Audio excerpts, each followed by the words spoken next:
ನಾನು ನನ್ನ ಹೆಂಡತಿಗೆ ವಿಚ್ಛೇದನ ನೀಡಿ ಚಿಕ್ಕ ವಯಸ್ಸಿನ ಹುಡುಗಿಯನ್ನು ಮದುವೆಯಾಗಲು ಬಯಸಿದ್ದೆ. ಆಗ ನನ್ನ ಹೆಂಡತಿ, ನಾನು 7 ದಿನಗಳಲ್ಲಿ 16 ವರ್ಷದ ಸುಂದರಿ ಹುಡುಗಿಯಾಗಿ ನಿಮಗೆ ತೋರಿಸುತ್ತೇನೆ ಎಂದು ಚಾಲೆಂಜ್ ಹಾಕಿದಳು. ನನ್ನಿಂದ ಇದು ಸಾಧ್ಯವಾಗದಿದ್ದರೆ ನನಗೆ ವಿಚ್ಛೇದನ ನೀಡಿ ಅಂತ ಹೇಳಿದಳು. ನಾನು ಒಪ್ಪಿಕೊಂಡೆ ಮತ್ತು ನನ್ನ ಹೆಂಡತಿ ಪ್ರತಿದಿನ ಫಿಟ್ಕರಿ ಅಂದರೆ ಆಲಂ ಕಲ್ಲು ಆರ್ಡರ್ ಮಾಡುತ್ತಿದ್ದಳು. ಆಗ ನನಗೆ ಆಶ್ಚರ್ಯವಾಯಿತು. ನನ್ನ ಹೆಂಡತಿ ದಿನದಿಂದ ದಿನಕ್ಕೆ ಚಂದ ಮತ್ತು ಚಿಕ್ಕವಳಾಗುತ್ತಿದ್ದಳು. ಒಂದು ದಿನ ನನಗೆ ಅನುಮಾನ ಬಂದು ಬಾತ್ರೂಮ್ನಲ್ಲಿ ಕ್ಯಾಮರಾವನ್ನು ಅಳವಡಿಸಿದೆ. 2 ನಿಮಿಷಗಳ ನಂತರ ನನ್ನ ಹೆಂಡತಿ, ನನ್ನ ಹೆಸರು ಅಮನ್. ನನ್ನ ತಂದೆ ನಾನು ಚಿಕ್ಕವನಿರುವಾಗಲೇ ನಿಧನರಾದರು. ನನಗೆ 26 ವರ್ಷ ಪ್ರಾಯವಾದಾಗ ಒಂದು ದಿನ ನನ್ನ ತಾಯಿ ನನಗೆ ತುಂಬ ವಿಚಿತ್ರವಾದ ವಿಷಯವನ್ನು ಹೇಳಿದರು. ಅದು ನನಗೆ ಆಘಾತವನ್ನುಂಟು ಮಾಡಿತು. ನನ್ನ ತಾಯಿ ನನಗೆ ಮದುವೆ ಮಾಡಲು ಬಯಸಿದ್ದರು ಮತ್ತು ಅವರು ನನಗಾಗಿ ಹುಡುಗಿಯನ್ನು ಸಹ ಹುಡುಕಿದ್ದೇನೆ ಅಂತ ಹೇಳಿದರು. ಇದನ್ನು ಕೇಳಿದ ನನಗೆ ಆಶ್ಚರ್ಯವಾಯಿತು. ಯಾಕಂದರೆ ನಾನು ಮದುವೆಗೆ ಮಾನಸಿಕವಾಗಿ ಸಿದ್ಧನಾಗಿರಲಿಲ್ಲ. ನಾನು ನನ್ನ ತಾಯಿಯ ಮಾತನ್ನು ಸ್ವಲ್ಪ ಹಿಂಜರಿಕೆಯಿಂದಲೇ ನಿರಾಕರಿಸಿದೆ ಮತ್ತು ನನಗೆ ಸ್ವಲ್ಪ ಸಮಯ ಬೇಕು ಅಂತ ಹೇಳಿದೆ. ಮೊದಲಿಗೆ ನನ್ನ ತಾಯಿ ಕೋಪಗೊಂಡರು, ಆದರೆ ನಂತರ ಅವರು ನನ್ನ ಮಾತಿಗೆ ಒಪ್ಪಿಕೊಂಡರು. ನನ್ನ ತಾಯಿ ಆ ಹುಡುಗಿಯ ಬಗ್ಗೆ ನನಗೆ ಹೇಳದೆ, ಆ ಹುಡುಗಿ ಯಾರೇ ಆಗಿರಲಿ ನಿನಗೆ ಅವಳು ತುಂಬ ಇಷ್ಟವಾಗುತ್ತಾಳೆ ಅಂತ ಮಾತ್ರ ಹೇಳಿದ್ದು ನನಗೆ ತುಂಬ ಆಶ್ಚರ್ಯವಾಗುವಂತೆ ಮಾಡಿತು. ನಾನು ಇಡೀ ದಿನ ಇದರ ಬಗ್ಗೆ ಯೋಚಿಸುತ್ತಿದ್ದೆ. ಹಾಗೆ ರಾತ್ರಿಯಾಯಿತು. ರಾತ್ರಿ ನಾನು ನನ್ನ ಕೋಣೆಯಲ್ಲಿ ಮಲಗಿದ್ದಾಗ ನನ್ನ ತಂಗಿ ಒಳಗೆ ಓಡಿ ಬಂದಳು. ಅವಳು ಜೋರಾಗಿ ಉಸಿರಾಡುತ್ತಿದ್ದಳು. ಅವಳ ಸ್ಥಿತಿಯನ್ನು ನೋಡಿ ನಾನು ಗಾಬರಿಗೊಂಡೆ. ಏನಾಯಿತು ಎಂದು ಕೇಳಿದೆ. ಆಗ ಅವಳು ಹೇಳಿದ ಸುದ್ದಿ ಕೇಳಿ ನಾನು ಬೆಚ್ಚಿ ಬಿದ್ದೆ. ಅಲ್ಲಿ ಅಮ್ಮ ಬಿದ್ದು ಬಿಟ್ಟಿದ್ದಾರೆ ಅಣ್ಣ ಎಂದು ತಂಗಿ ಹೇಳಿದಳು. ನಾನು ಭಯಗೊಂಡು ಅವಳೊಂದಿಗೆ ತಾಯಿಯ ಕೋಣೆಗೆ ಓಡಿ ಹೋದೆ. ಅಲ್ಲಿ ತಾಯಿ ನೆಲದ ಮೇಲೆ ಪ್ರಜ್ಞಾಹೀನಳಾಗಿ ಮಲಗಿದ್ದಳು. ಇದನ್ನು ನೋಡಿ ನಾನು ಗಾಬರಿಗೊಂಡೆ. ನಾನು ಅಮ್ಮನನ್ನು ಅಲುಗಾಡಿಸುತ್ತಾ ಅಮ್ಮ ಅಮ್ಮ ಎಂದು ಕರೆದೆ. ಆದರೆ ನನ್ನ ಅಮ್ಮ ಮಾತನಾಡುತ್ತಿರಲಿಲ್ಲ. ನನ್ನ ತಂಗಿ ಬೇಗನೆ ಆ್ಯಂಬುಲೆನ್ಸ್ಗೆ ಕರೆ ಮಾಡಿದಳು. ಸ್ವಲ್ಪ ಸಮಯದ ನಂತರ ಆ್ಯಂಬುಲೆನ್ಸ್ ಬಂತು. ನಾನು ಮತ್ತು ನನ್ನ ತಂಗಿ ಅಮ್ಮನನ್ನು ಆಸ್ಪತ್ರೆಗೆ ಕರೆದೊಯ್ದೆವು. ವೈದ್ಯರು ನನ್ನ ತಾಯಿಯನ್ನು ಪರೀಕ್ಷಿಸಿ ನನ್ನ ತಾಯಿಗೆ ಹೃದಯಾಘಾತವಾಗಿದೆ ಅಂತ ಹೇಳಿದರು. ಬೆಳಗ್ಗೆಯಾಗುವಾಗ ನನ್ನ ತಾಯಿಯ ಆರೋಗ್ಯ ಸ್ವಲ್ಪ ಸುಧಾರಿಸಿತು. ತಾಯಿಗೆ ಮತ್ತೆ ಹೃದಯಾಘಾತವಾಗಬಹುದು, ಆದ್ದರಿಂದ ಅವರಿಗೆ ತೊಂದರೆ ಅಥವಾ ಒತ್ತಡವನ್ನು ನೀಡಬಾರದು ಅಂತ ವೈದ್ಯರು ನಮಗೆ ಹೇಳಿದ್ದರು. ನಾವೆಲ್ಲರೂ ತಾಯಿಯ ಸೇವೆ ಮಾಡಲು ಪ್ರಾರಂಭಿಸಿದೆವು. ಆಗ ಇದ್ದಕ್ಕಿದ್ದಂತೆ ಅಮ್ಮ ನನ್ನ ತಲೆಯ ಮೇಲೆ ಕೈಯಿಟ್ಟು ಹೇಳಿದರು, ಮಗನೇ, ನಾನು ಎಷ್ಟು ಸಮಯ ಬದುಕಿರುತ್ತೇನೆ ಅಂತ ನನಗೆ ತಿಳಿದಿಲ್ಲ. ನನಗೆ ಯಾಕೋ ತುಂಬ ಸುಸ್ತಾಗ್ತಿದೆ. ನಾನು ಸಾಯುವ ಮೊದಲು ನೀನು ಮದುವೆಯಾಗಬೇಕೆಂದು ನಾನು ಬಯಸ್ತೇನೆ. ನೀನು ಮದುವೆಯಾಗುವುದನ್ನು ನೋಡಿದ ಮೇಲೆ ನಾನು ನೆಮ್ಮದಿಯಾಗಿ ಕಣ್ಣು ಮುಚ್ಚಲು ಬಯಸುತ್ತೇನೆ. ಆಗ ನನಗೆ ನಿರಾಕರಿಸುವ ಯಾವ ಅವಕಾಶವೂ ಇರಲಿಲ್ಲ. ನಾನು ಆಯಿತು ಅಂತ ತಲೆ ಆಡಿಸಿದೆ. ನಂತರ ಅಮ್ಮ ನನ್ನನ್ನು ಕರೆದು, ನಾನು ನಿನಗೆ ಹೇಳಿದ ಆ ಹುಡುಗಿಯನ್ನೇ ನೀನು ಮದುವೆ ಆಗುತ್ತೀಯಲ್ವಾ ಅಂತ ಕೇಳಿದರು. ನಾನು ಹೌದು ಅಂತ ಹೇಳಿದೆ. ಆ ರಾತ್ರಿ ಒಬ್ಬ ಹುಡುಗಿ ಆಸ್ಪತ್ರೆಯಲ್ಲಿ ನಮ್ಮನ್ನು ಭೇಟಿಯಾಗಲು ಬಂದಳು. ಅವಳು ಮುಖ ಮುಚ್ಚಿಕೊಂಡಿದ್ದಳು. ನಂತರ ತಾಯಿ ಒಬ್ಬ ಪಂಡಿತನನ್ನು ಕರೆದು ನಮ್ಮಿಬ್ಬರಿಗೆ ಆಸ್ಪತ್ರೆಯಲ್ಲಿ ಆ ಹುಡುಗಿ ಜೊತೆ ಮದುವೆ ಮಾಡಿಸಿದ್ರು ಮತ್ತು ಆಸ್ಪತ್ರೆಯಲ್ಲಿದ್ದ ಎಲ್ಲರಿಗೂ ನಾವು ಮದುವೆಯಾಗಿದ್ದೇವೆ ಅಂತ ತಿಳಿಯಿತು. ಇದೆಲ್ಲವನ್ನು ನೋಡಿ ನನಗೆ ತುಂಬ ಆಶ್ಚರ್ಯವಾಯಿತು. ಆಸ್ಪತ್ರೆಯಲ್ಲಿ ಇದೇ ಮೊದಲ ಬಾರಿಗೆ ಇಂತಹ ಮದುವೆ ನಡೆದಂತೆ ತೋರುತ್ತಿತ್ತು. ಮದುವೆಯ ನಂತರ ತಾಯಿ ನನಗೆ ಹೇಳಿದರು, ನೀನು ನಿನ್ನ ಹೆಂಡತಿಯನ್ನು ಮನೆಗೆ ಕರೆದುಕೊಂಡು ಹೋಗು. ನಿನ್ನ ತಂಗಿ ಆಸ್ಪತ್ರೆಯಲ್ಲಿ ನನ್ನೊಂದಿಗೆ ಇರುತ್ತಾಳೆ. ನನಗೆ ಮದುವೆಯ ಯಾವುದೇ ಸಂತೋಷವಿರಲಿಲ್ಲ, ಆದರೆ ನನ್ನ ಹೆಂಡತಿಯ ಮುಖ ನೋಡುವಾಗ ತುಂಬ ಉತ್ಸುಕಳಾಗಿದ್ದಂತೆ ಇತ್ತು. ನನ್ನ ತಂಗಿ ನನ್ನ ತಾಯಿಯ ಜೊತೆ ಇದ್ದಳು. ನಾವು ಮನೆಗೆ ಬಂದೆವು. ನನ್ನ ಹೆಂಡತಿ ಮುಸುಕು ಹಾಕಿಕೊಂಡು ಕುಳಿತಿದ್ದಳು. ನಾನು ಕೋಣೆಗೆ ತಲುಪಿ ಮುಸುಕು ಎತ್ತಿದಾಗ ಅವಳ ಮುಖ ನೋಡಿ ನನಗೆ ಆಘಾತವಾಯಿತು. ನನ್ನ ಮುಂದೆ ಕುಳಿತಿದ್ದ ನನ್ನ ಹೆಂಡತಿ ನನಗಿಂತ ಸುಮಾರು 7 ಅಥವಾ 8 ವರ್ಷ ದೊಡ್ಡವಳಾಗಿದ್ದಳು. ನಾನು 26 ವರ್ಷದ ಯುವಕ ಮತ್ತು ಅವಳು 33 ಅಥವಾ 34 ವರ್ಷ ವಯಸ್ಸಿನ ಮಹಿಳೆ. ಅವಳೇನು ಅಷ್ಟು ಸುಂದರವಾಗಿರಲಿಲ್ಲ. ನಾನು ಅವಳನ್ನು ನೋಡುತ್ತಲೇ ಇರಲಿಲ್ಲ. ಅಂದರೆ ಅವಳೇನು ಯಾವುದಕ್ಕೂ ಲಾಯಕ್ಕೂ ಇಲ್ಲದವಳೆಂದಲ್ಲ, ಕೇವಲ ಕಪ್ಪು ಮೈಬಣ್ಣ ಹೊಂದಿದ್ದಳು ಅಷ್ಟೇ. ಇದನ್ನೆಲ್ಲ ನೋಡಿದ ನಂತರ ನಾನು ಆತಂಕಗೊಂಡು ತಕ್ಷಣ ಕೋಣೆಯಿಂದ ಹೊರಗೆ ಬಂದೆ. ನಾನು ಇಡೀ ರಾತ್ರಿ ಮನೆಯ ಹೊರಗೆ ಇದ್ದು ನನ್ನ ತಾಯಿ ನನಗೆ ಯಾಕೆ ಹೀಗೆ ಮಾಡಿದಳು ಎಂದು ಯೋಚಿಸುತ್ತಲೇ ಇದ್ದೆ. ಅವಳು ನನ್ನನ್ನು ಇಂತಹ ಸಾಮಾನ್ಯ ಹುಡುಗಿಯೊಂದಿಗೆ ಯಾಕೆ ಮದುವೆ ಮಾಡಿಸಿದಳೆಂದು. 2 ದಿನಗಳ ನಂತರ ನನ್ನ ತಾಯಿ ಆಸ್ಪತ್ರೆಯಿಂದ ಮನೆಗೆ ಬಂದರು. ತಾಯಿ ಆರೋಗ್ಯ ಚೆನ್ನಾಗಿರದ ಕಾರಣ ತಾಯಿಗೆ ಇದು ಯಾವುದರ ಬಗ್ಗೆಯೂ ದೂರು ನೀಡಲಿಲ್ಲ. ಮನೆಗೆ ಬಂದು ಎಲ್ಲ ದಂಪತಿಯರಂತೆ ನನ್ನ ಹೆಂಡತಿಯೊಂದಿಗೆ ವಾಸಿಸಲು ಪ್ರಾರಂಭಿಸಿದೆ. ನನಗೆ ನನ್ನ ಹೆಂಡತಿ ಇಷ್ಟವಾಗಲಿಲ್ಲ, ಆದರೆ ಅವಳು ತುಂಬ ಒಳ್ಳೆಯವಳಾಗಿದ್ದಳು. ಕೆಲವೇ ದಿನಗಳಲ್ಲಿ ಅವಳು ತನ್ನ ಕೆಲಸದಿಂದ ನನ್ನ ಹೃದಯವನ್ನು ಗೆಲ್ಲಲು ಪ್ರಾರಂಭಿಸಿದಳು. ಅವಳು ನನಗೆ ಸಮಯಕ್ಕೆ ಸರಿಯಾಗಿ ಆಹಾರವನ್ನು ತರುತ್ತಿದ್ದಳು. ನಾನು ಮನೆಗೆ ಬಂದಾಗ ಅವಳು ನನಗೆ ಕುಡಿಯಲು ನೀರು ಕೊಡುತ್ತಿದ್ದಳು. ಅವಳು ನನ್ನ ಬಟ್ಟೆಗಳನ್ನು ಸಮಯಕ್ಕೆ ಸರಿಯಾಗಿ ಒಗೆದು ಇಸ್ತ್ರಿ ಮಾಡುತ್ತಿದ್ದಳು. ಮನೆಯ ಎಲ್ಲ ಕೆಲಸಗಳನ್ನು ಸಮಯಕ್ಕೆ ಸರಿಯಾಗಿ ಮಾಡುತ್ತಿದ್ದಳು. ನನ್ನ ತಾಯಿ ಮತ್ತು ನನ್ನ ಸಹೋದರಿಯನ್ನು ಸಹ ಚೆನ್ನಾಗಿ ನೋಡಿಕೊಳ್ಳುತ್ತಿದ್ದಳು. ಈಗ ನಿಧಾನವಾಗಿ ನನಗೆ ನನ್ನ ಹೆಂಡತಿ ಸ್ವಲ್ಪ ಇಷ್ಟವಾಗಲು ಪ್ರಾರಂಭಿಸಿದಳು. ಅವಳು ನನಗಿಂತ 7 ವರ್ಷ ದೊಡ್ಡವಳು ಎಂದು ನನಗೆ ಕೋಪ ಬಂದಿತ್ತು. ನಾನು ಅವಳನ್ನು ಒಮ್ಮೆಯೂ ಹೆಂಡತಿಯಾಗಿ ನೋಡಿರಲಿಲ್ಲ. ಆದರೆ ಅವಳು ನನ್ನನ್ನು ನೋಡಿಕೊಂಡ ರೀತಿ ನನಗೆ ಇಷ್ಟವಾಯಿತು. ಆರಂಭದಲ್ಲಿ ನಾನು ಅವಳೊಂದಿಗೆ ಕೋಪದಿಂದ ಮಾತನಾಡುತ್ತಿದ್ದೆ ಮತ್ತು ಯಾವಾಗಲೂ ಅವಳನ್ನು ಗದರಿಸುತ್ತಿದ್ದೆ. ಆದರೆ ದಿನ ಕಳೆದಂತೆ ನಿಧಾನವಾಗಿ ನನ್ನ ಶೈಲಿ ಮೃದುವಾಗಲು ಪ್ರಾರಂಭಿಸಿತು. ಹೀಗೆ ನಮ್ಮ ಮದುವೆಯಾಗಿ 2 ತಿಂಗಳುಗಳು ಕಳೆದವು. ಒಂದು ದಿನ ನಾನು ಮಲಗಿದ್ದೆ. ಅಳುವ ಶಬ್ದ ಕೇಳಿದಾಗ ನನಗೆ ಆಶ್ಚರ್ಯವಾಯಿತು. ಬಾತ್ರೂಮಿನಿಂದ ಶಬ್ದ ಬರ್ತಿತ್ತು. ರಾತ್ರಿಯ ಈ ಸಮಯದಲ್ಲಿ ಬಾತ್ರೂಮ್ನಲ್ಲಿ ಯಾರು ಅಳುತ್ತಿದ್ದಾರೆ ಎಂದು ನನಗೆ ಚಿಂತೆಯಾಯಿತು. ನಾನು ಬಾಗಿಲು ತಟ್ಟಿದೆ. ಸ್ವಲ್ಪ ಸಮಯದ ನಂತರ ನನ್ನ ಹೆಂಡತಿ ಬಾತ್ರೂಮ್ನಿಂದ ಹೊರಬಂದಳು. ನೀನು ಒಳಗೆ ಅಳುತ್ತಿದ್ದೆಯಾ ಎಂದು ಅವಳನ್ನು ಕೇಳಿದೆ. ಅವಳು ಇಲ್ಲ, ನಾನು ಅಳುತ್ತಿರಲಿಲ್ಲ ಅಂತ ಹೇಳಿದಳು. ನೀವು ತಪ್ಪಾಗಿ ಅರ್ಥ ಮಾಡಿಕೊಂಡಿರಬೇಕು. ಆದರೆ ಅವಳು ನಿಜವಾಗಿಯೂ ಅಳುತ್ತಿದ್ದಳು ಎಂದು ನನಗೆ ಖಚಿತವಾಗಿತ್ತು. ದಿನಗಳು ಹೀಗೆ ಕಳೆದವು. ನನ್ನ ಹೆಂಡತಿ ಆಗಾಗ ಅಳುವುದನ್ನು ನಾನು ನೋಡುತ್ತಿದ್ದೆ. ನಾನು ಅವಳ ಅಳೋ ಕಾರಣ ಕೇಳಿದಾಗ ಅವಳು ನನಗೆ ಏನನ್ನೂ ಹೇಳುತ್ತಿರಲಿಲ್ಲ. ನಾನು ಅಳುತ್ತಿಲ್ಲ ಎಂದು ಅವಳು ಸುಳ್ಳು ಹೇಳುತ್ತಿದ್ದಳು. ನನ್ನ ಹೆಂಡತಿ ಯಾಕೆ ಅಳುತ್ತಾಳೆ ಎಂಬ ಪ್ರಶ್ನೆ ನನ್ನನ್ನು ತುಂಬ ಕಾಡುತ್ತಿತ್ತು. ಕಾರಣವನ್ನು ತಿಳಿದುಕೊಳ್ಳಲು ನಾನು ಬಯಸಿದ್ದೆ. ಒಂದು ದಿನ ನಾನು ಕೆಲಸದಿಂದ ಮನೆಗೆ ಬಂದಾಗ ನನ್ನ ತಂಗಿ ನನ್ನ ಹೆಂಡತಿಯನ್ನು ತುಂಬ ಬೈಯುತ್ತಿದ್ದಳು. ಅದು ಮಾತ್ರವಲ್ಲ, ಅವಳನ್ನು ಹೊಡೆದಳು. ಈ ಇಡೀ ದೃಶ್ಯವನ್ನು ನಾನು ನನ್ನ ಕಣ್ಣಿನಿಂದಲೇ ನೋಡಿದೆ. ನನ್ನ ಹೆಂಡತಿಗೆ ನೀನು ಅನಿಷ್ಟೆ ಅಂತ ನನ್ನ ತಂಗಿ ಹೇಳುತ್ತಿದ್ದಳು. ನಿನ್ನಂಥ ಕೊಳಕು ಮಹಿಳೆಯಿಂದಾಗಿ ನಮ್ಮ ಮನೆ ಹಾಳಾಗಿದೆ. ನಮ್ಮ ಅಣ್ಣನಿಗೆ ಇನ್ನೂ ಸುಂದರವಾದ ಹುಡುಗಿ ಸಿಗ್ಬೋದಿತ್ತು. ನಾನು ತಕ್ಷಣ ತಂಗಿಯನ್ನು ಕೇಳಿದೆ, ನೀನೇನು ಮಾಡ್ತಿದ್ಯಾ? ಈ ಮದುವೆಯಲ್ಲಿ ಅವಳ ತಪ್ಪೇನು? ನಂತರ ನಾನು ನನ್ನ ಹೆಂಡತಿಯನ್ನು ಅವಳ ಕೈ ಹಿಡಿದು ಕೋಣೆಗೆ ಕರೆದೊಯ್ದೆ.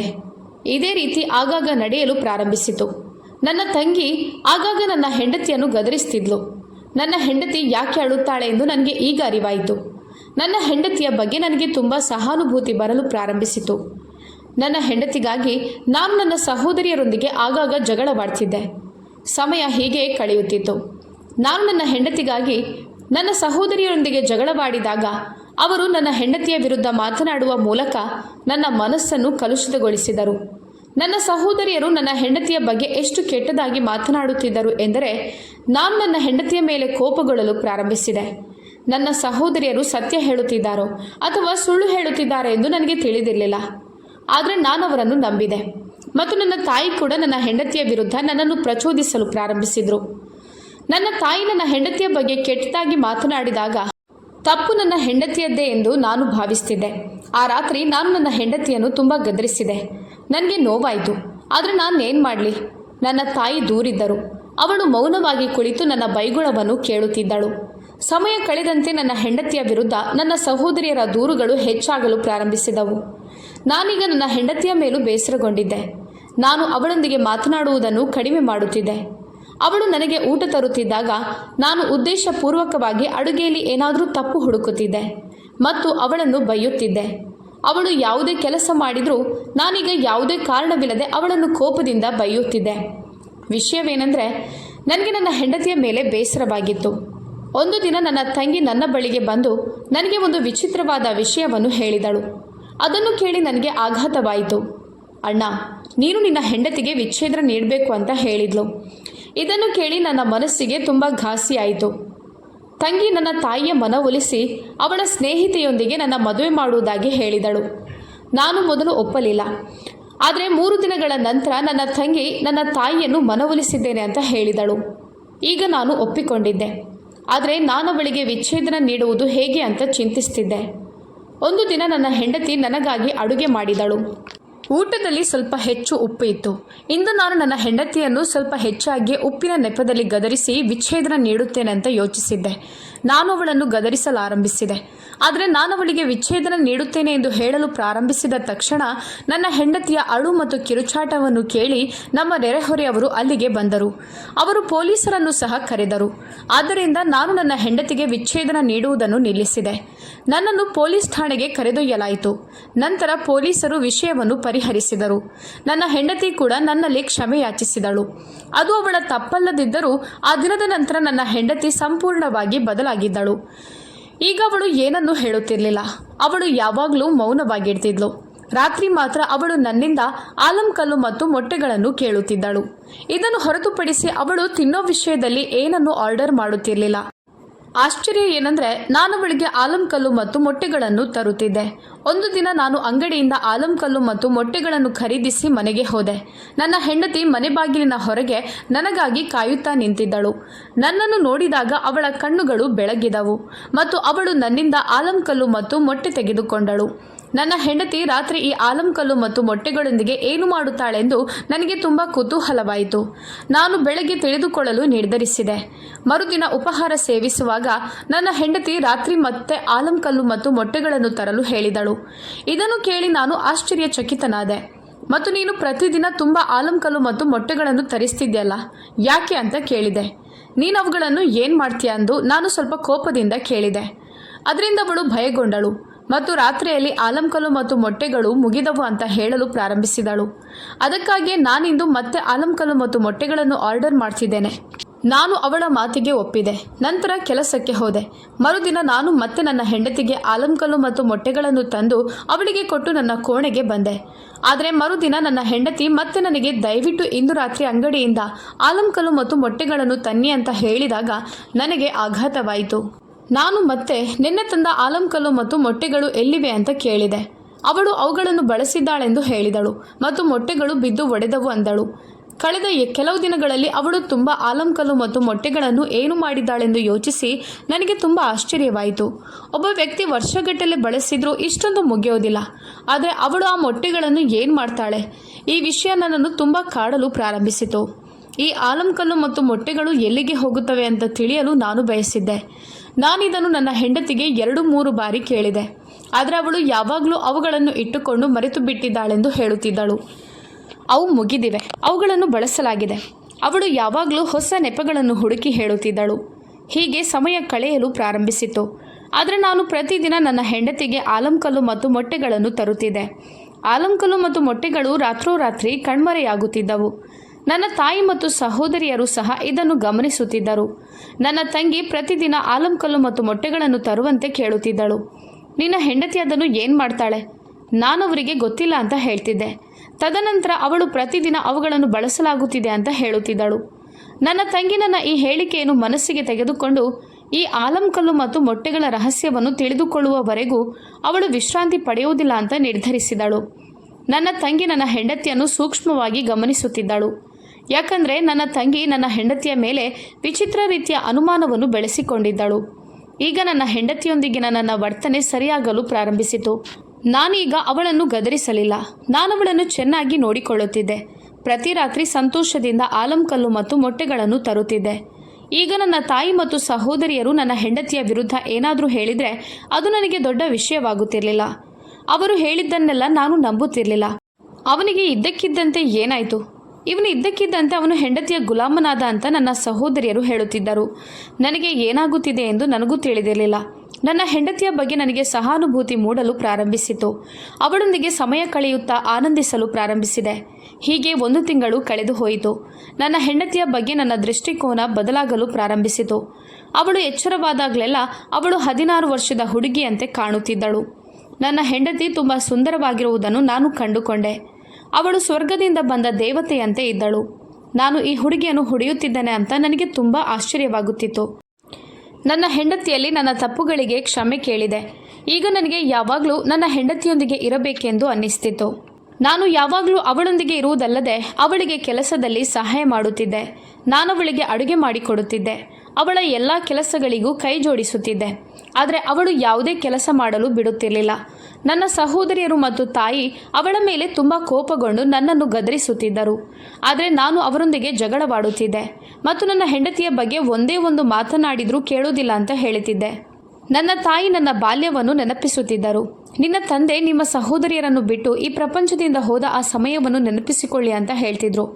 ನಾನು ಮಾತ್ರ ಕಷ್ಟಪಟ್ಟು ಸಂಪಾದಿಸಿದ ನನ್ನ ಹಣದಿಂದ ನಿಮ್ಮೆಲ್ಲರನ್ನು ಪೋಷಿಸಿದ್ದೇನೆ. ಆದರೆ ಇಂದು ನೀನು ನಿನ್ನ ತಾಯಿಯ ವಿರುದ್ಧವೇ ನಿಂತಿದ್ಯಾ?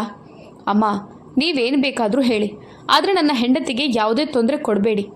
ಈಗ ನನ್ನ ಹೆಂಡತಿ ಇದನ್ನು ತುಂಬ ಗಂಭೀರವಾಗಿ ಪರಿಗಣಿಸಿದ್ದಾಳೆ. ಹಲವು ದಿನಗಳು ಹೀಗೆ ಕಳೆದವು. ಒಂದು ದಿನ ನನ್ನ ತಂಗಿಗೆ ಈ ಆಲಂಕಲ್ಲು ಮತ್ತು ಮೊಟ್ಟೆಯ ರಹಸ್ಯ ತಿಳಿದುಕೊಂಡಳು. ನಾನು ಇಲ್ಲದಿದ್ದಾಗ ಅವಳು ನನ್ನ ಹೆಂಡತಿಯನ್ನು ಬೈಯಲು ಪ್ರಾರಂಭಿಸಿದಳು ಮತ್ತು ಗದರಿಸುತ್ತಾ ನನ್ನ ಹೆಂಡತಿಯ ಮೇಲೆ ಕೈ ಎತ್ತಿದಳು. ನಾನು ಮನೆಗೆ ತಲುಪಿದಾಗ ನನ್ನ ತಂಗಿ ಆ ರಹಸ್ಯವನ್ನು ಹೇಳುವ ಮೂಲಕ ನನ್ನನ್ನು ಕೆರಳಿಸಲು ಪ್ರಯತ್ನಿಸಿದಳು. ಆದರೆ ಇದನ್ನು ನೋಡಿ ನನ್ನ ರಕ್ತದೊತ್ತಡ ಹೆಚ್ಚಾಯಿತು ಮತ್ತು ಕೋಪದಿಂದ ನಾನು ನನ್ನ ತಂಗಿಯನ್ನು ಮನೆಯಿಂದ ಹೊರಗೆ ತಳ್ಳಿದೆ. ತಂಗಿ ಕಿರುಚುತ್ತಲೇ ಇದ್ದಳು. ಆದರೆ ನಾನು ನನ್ನ ತಂಗಿಯ ಒಂದೇ ಒಂದು ಮಾತನ್ನು ಕೇಳಲಿಲ್ಲ. ನನ್ನ ತಂಗಿ ಮತ್ತು ತಾಯಿ ನನ್ನನ್ನು ತಡೆಯುತ್ತಲೇ ಇದ್ದರು. ನಿಮ್ಮಲ್ಲಿ ಯಾರಾದರೂ ಹೋಗಲು ಬಯಸಿದರೆ ನೀವು ಕೂಡ ಹೋಗ್ಬೋದಂತ ನಾನು ಹೇಳಿದೆ. ನನ್ನ ತಾಯಿ ಅದಾಗಲೇ ಅನಾರೋಗ್ಯದಿಂದ ಬಳಲುತ್ತಿದ್ದರು. ಇದೆಲ್ಲವನ್ನು ನೋಡಿ ಅವರು ಹಾಸಿಗೆಗೆ ಸೀಮಿತವಾಗಿದ್ದರು. ನನ್ನ ತಂಗಿ ಇಡೀ ದಿನ ಮೌನವಾಗಿ ಕಳೆಯುತ್ತಿದ್ದಳು. ಅವಳು ಯಾರೊಂದಿಗೂ ಮಾತನಾಡಲಿಲ್ಲ. ತಾಯಿ ಹಾಸಿಗೆಯ ಮೇಲೆ ಅರೆಪ್ರಜ್ಞಾವಸ್ಥೆಯಲ್ಲಿದ್ದರು ಮತ್ತು ನಾನು ನನ್ನ ಹೆಂಡತಿಗೆ ಸೇವೆ ಸಲ್ಲಿಸುವಲ್ಲಿ ನಿರತನಾಗಿದ್ದೆ. ದಿನವಿಡೀ ಅವಳನ್ನು ನೋಡಿಕೊಳ್ಳುವುದು ಮತ್ತು ರಾತ್ರಿಯವಳಿಗೆ ಆಲಂಕಲ್ಲು ಮತ್ತು ಮೊಟ್ಟೆಗಳನ್ನು ತರುತ್ತಿದ್ದೆ. ಪ್ರತಿ ರಾತ್ರಿ ಆಲಂಕಲ್ಲು ಮತ್ತು ಮೊಟ್ಟೆಗಳು ಹೇಗೆ ಮುಗಿಯುತ್ತೆ ಎಂದು ತಿಳಿಯದೆ ನನಗೆ ಸ್ವಲ್ಪ ಆಶ್ಚರ್ಯವಾಯಿತು. ಆದರೆ ನಂತರ ಈ ಆಲೋಚನೆ ನನ್ನ ಮನಸ್ಸಿನಿಂದ ಹಾಗೆ ತಾನಾಗಿ ಮಾಯವಾಗುತ್ತದೆ ಮತ್ತು ನನಗೆ ಅದು ನೆನಪೇ ಇರೋದಿಲ್ಲ. ಈಗ ಅದು ಹಗಲು ರಾತ್ರಿಯೂ ನನಗೆ ಮುಖ್ಯವಲ್ಲ. ನನಗೆ ನನ್ನ ಹೆಂಡತಿಯ ಬಗ್ಗೆ ಮಾತ್ರ ಕಾಳಜಿ ಇತ್ತು. ನಾನು ಯಾವಾಗಲೂ ಅವಳೊಂದಿಗೆ ಇರಲು ಬಯಸಿದ್ದೆ. ಅವಳನ್ನು ಹೊರತುಪಡಿಸಿ ಈ ಜಗತ್ತಿನಲ್ಲಿ ನನಗೆ ಏನೂ ಇಷ್ಟವಾಗಲಿಲ್ಲ. ನಾನು ಪೂಜೆಯಿಂದ ಬಹಳ ದೂರವಿದ್ದೆ. 1 ವರ್ಷವಾಗಿತ್ತು. ನಾನು ದೇವಸ್ಥಾನಕ್ಕೂ ಹೋಗಲಿಲ್ಲ. ಆದರೆ ಒಂದು ದಿನ ಒಂದು ವಿಚಿತ್ರ ಘಟನೆ ಸಂಭವಿಸಿತು. ಒಂದು ದಿನ ನನ್ನ ಸ್ನೇಹಿತ ನನ್ನ ಅಂಗಡಿಗೆ ಬಂದ. ಗೆಳೆಯ ಇದ್ದಕ್ಕಿದ್ದಂತೆ ನನ್ನನ್ನು ದೇವಸ್ಥಾನಕ್ಕೆ ಹೋಗೋಣ ಬಾ ಅಂತ ಕರೆದ. ನನಗೆ ದೇವಸ್ಥಾನಕ್ಕೆ ಹೋಗಲು ಇಷ್ಟವಿರಲಿಲ್ಲ. ನನ್ನ ಸ್ನೇಹಿತ ನನ್ನನ್ನು ಬಲವಂತವಾಗಿ ದೇವಸ್ಥಾನಕ್ಕೆ ಕರೆದೊಯ್ದ. ಬಹಳ ದಿನಗಳ ನಂತರ ನಾನು ದೇವಸ್ಥಾನಕ್ಕೆ ಬಂದೆ ಮತ್ತು ನನಗೆ ತುಂಬ ನಿರಾಳವಾಯಿತು. ನನ್ನ ಹೆಂಡತಿಯನ್ನು ಭೇಟಿಯಾಗುವ ಉತ್ಸಾಹ ಈಗ ನನ್ನ ಹೃದಯದಲ್ಲಿ ಕಡಿಮೆಯಾಗಿದೆ ಎಂದು ನನಗೆ ಅನ್ನಿಸ್ತು.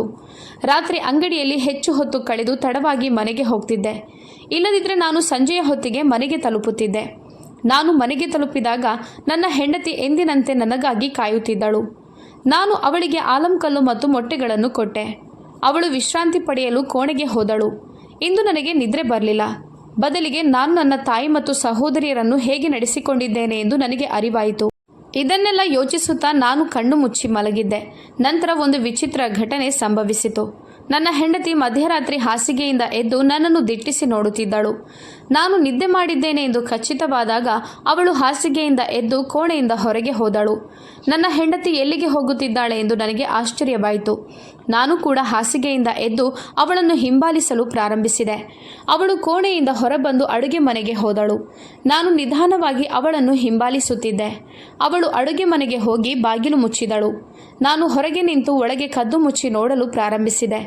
ಒಳಗೆ ನಡೆದ ದೃಶ್ಯವನ್ನು ನೋಡಿದಾಗ ನನಗೆ ಆಘಾತವಾಯಿತು. ಒಳಗೆ ನನ್ನ ಹೆಂಡತಿ ಡಿ ವೃತ್ತವನ್ನು ಮಾಡಿದ್ದಳು. ಈ ವೃತ್ತದ ಮಧ್ಯದಲ್ಲಿ ಕುಳಿತು ವಿಚಿತ್ರ ಮಂತ್ರಗಳನ್ನು ಪಠಿಸುತ್ತಿದ್ದಳು ಮತ್ತು ಅದೇ ಸಮಯದಲ್ಲಿ ಆಲಂಕಲ್ಲು ಮತ್ತು ಮೊಟ್ಟೆಗಳನ್ನು ಸುಡುತ್ತಿದ್ದಳು.